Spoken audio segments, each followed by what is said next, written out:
This channel does not promote any violent, harmful, or illegal activities. All content provided by this channel is meant for an educational purpose only. Cancer Healer Center, a new beginning.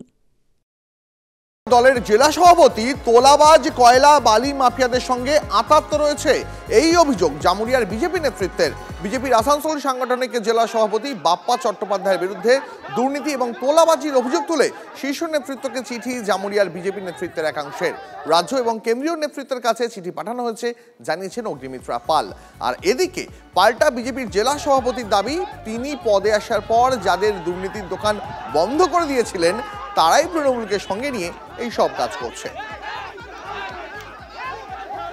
আমার কাছে চিঠি এসেছে এবং আমি দেখলাম যে তারা সম্মানীয় রাজ্য সভাপতি, বিরোধী দলনেতা, আমাদের অবজারভার সুনীল বানসালজি, আমাদের এখানকার জোন ইনচার্জ, এরা অনেককেই চিঠিগুলো দিয়েছেন। আমাকেও চিঠি পাঠিয়েছেন একটি এমএলএ হিসেবে এবং রাজ্যের জেনারেল সেক্রেটারি হিসেবে। এটা দলের আভ্যন্তরীণ বিষয়। আমরা অত্যন্ত রেজিমেন্টেড পার্টি এবং আমার দৃঢ় বিশ্বাস শীর্ষ নেতৃত্ব বিষয়টি দেখছেন, তারা বিষয়টি দেখবেন। আমি ঊর্ধ্বতন কর্তৃপক্ষকে জানিয়েছি, হ্যাঁ, যা সিদ্ধান্ত নেবেন ওনারা নেবেন। আমি পুরো বিষয় সামনে রেখেছি। আর ওদের কাছে যদি কোনো বালি মাফিয়া, কোনো কয়লা মাফিয়ার কাছ থেকে টাকা নেওয়ার ছবি, ফটো বা কোনো রকম তথ্য থাকে, সেটা জনসম্মুখে যেভাবে রেখেছে সেভাবে রাখুক। যে কার কাছ থেকে নিতে তারা দেখেছে, কার কাছ থেকে নিতে বলেছে। আসলে তাদের রোজগার বন্ধ হয়ে গেছে বালি কয়লা থেকে, সেই কারণে তারা আজকে সংগঠনেও যেহেতু তারা কোনো কাজ করেনি, এই কাজেই তারা লিপ্ত থাকার জন্য তাদের পেট চালাতো, সেটা বন্ধ হয়ে গেছে বলে এখন তৃণমূলের সহযোগিতা নিয়ে পার্টিকে কালিমা লিপ্ত করার কাজ করছে। এখানে আমাদের ইস্কোর মধ্যে যে বিভিন্ন ইললিগাল সিন্ডিকেট চলে, যেগুলো বিজেপি বারবার তৃণমূলের ওপরে দোষ দেয়, তার প্রত্যেকটার সাথে এই নেতৃত্বদের যোগাযোগ আছে, জড়িত। যেটা আমরা বলছি সেটা আজ প্রমাণিত হয়ে গেছে যে নিজের জেলা সভাপতির বিরুদ্ধে বিভিন্ন নেতৃত্ব সেই ভারতীয় জনতা পার্টিরই কমপ্লেন করছে। সুতন্দ্রার মৃত্যুতে তদন্ত হচ্ছে এবার হাইকোর্টের দ্বারস্থ সুতন্দ্রার মা। পানাগড়ে গাড়ি দুর্ঘটনায় মৃত্যু হয় সুতন্দ্রার, ইচ্ছাকৃতভাবে খুনের অভিযোগ মায়ের। আরো বিস্তারিত জানাবেন হাইকোর্ট থেকে শ্রাবন্তী রয়েছেন আমাদের সঙ্গে। শ্রাবন্তী, যেভাবে প্রকাশ্যে এসেছে যে ইফটিজিং এর শিকার হয়েছিলেন একেবারে শেষ সময়ে সুচন্দ্রা, এবং তার ফলে তার গাড়িকে যেভাবে চেজ করা হয়েছে তারই তদন্ত চেয়েছেন। কিভাবে মৃত্যু হলো এ নিয়ে একাধিক প্রশ্ন উঠে আসছে, তার জন্যই নিরপেক্ষ তদন্তের দাবি জানিয়েছেন মা। মামলাটি বিচারপতি তীর্থঙ্কর ঘোষের এজলাসে হবে, তিনি আজকের মামলা দায়ের করার অনুমতি দিয়েছেন। এই সপ্তাহে শুনানির সম্ভাবনা রয়েছে।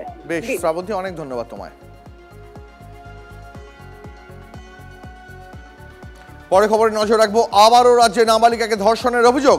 টালিগঞ্জে 6 বছরের নাবালিকাকে ধর্ষণের অভিযোগ, থানায় অভিযোগ দায়ের করেছে পরিবার। আটক করা হয়েছে অভিযুক্ত যুবককে, তাকে জিজ্ঞাসাবাদ করছে পুলিশ।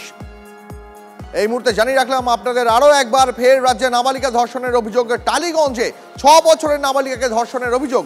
ঠিক কি অভিযোগ করা হচ্ছে পরিবারের তরফ থেকে, কিভাবে ঘটলো এই ঘটনা জানবো। আমাদের সহকর্মী সৌভিক রয়েছেন আমাদের সঙ্গে। সৌভিক, দেখো, ঘটনাটা ঘটেছে টালিগঞ্জ থানার অন্তর্গত সাহেববাগান এলাকা, এবং এই এলাকায় এই 6 বছরের একজন শিশু কন্যা, তার মায়ের যেটা অভিযোগ, গতকালকে যখন বাড়িতে আসে তখন রক্তাক্ত অবস্থায় নিজের মা দেখতে পায় বাচ্চাটিকে, এবং বাচ্চাটি প্রথম অবস্থায় ভয় পেয়েছিল এবং তাকে জিজ্ঞাসা করা হয় যে কি ঘটনা ঘটেছে। প্রথম অবস্থায় না বলতে চাইলেও পরবর্তীকালে অনেকক্ষণ বাদে সে তার মাকে পুরো বিষয়টি জানায়। এলাকারই একজন যুবক, যার বয়স আনুমানিক 22 বছর, তিনি এই ছোট্ট মেয়েটির সঙ্গে যৌন নির্যাতন করেছেন, এবং তারপরেই কিন্তু তড়িঘড়ি টালিগঞ্জ থানায় অভিযোগ দায়ের করা হয়েছে, এবং সেই অভিযোগের ভিত্তিতে কিন্তু যে অভিযুক্ত তাকে পুলিশ আটক করে জিজ্ঞাসাবাদ করছে। এবং পরিবার সূত্র থেকে জানা যাচ্ছে যে এটা প্রথমবার নয়, এর আগেও নাকি এই বাচ্চা মেয়েটির সঙ্গে যৌন নির্যাতন করেছে এই যুবক, এবং পুরো ঘটনা এখন খতিয়ে দেখছে টালিগঞ্জ থানার পুলিশ। ইতিমধ্যেই কিন্তু অভিযুক্তকে আটক করে জিজ্ঞাসাবাদ করছে টালিগঞ্জ থানার পুলিশ। সবিক, অনেক ধন্যবাদ তোমাকে। সেইটা আমার মেয়েকে একটু বোঝানোর পরও বলেছে যে 1 মাস আগে ওরকম আমাকে করেছে।